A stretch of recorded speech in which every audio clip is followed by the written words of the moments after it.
Hi everyone, welcome to another video. Today we're looking at the key programming procedures for the alarm and the sensor locking, and also the battery replacement on the key for the Audi A6 2-litre TDI models between 2008 to 2011. So let's get right into it.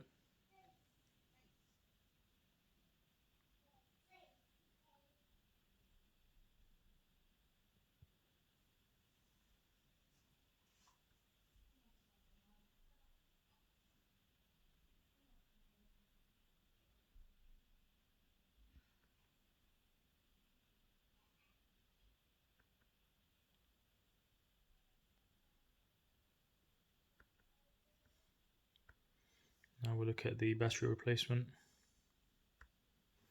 That's the diagram there, pretty simple.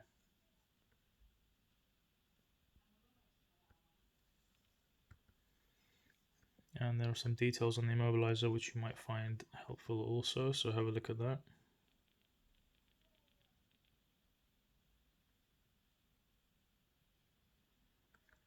Alright, thank you for watching. Hope you've enjoyed this video and it's helped you. Please don't forget to subscribe to the channel. Please give the video a thumbs up, comment any questions below, and thank you for watching.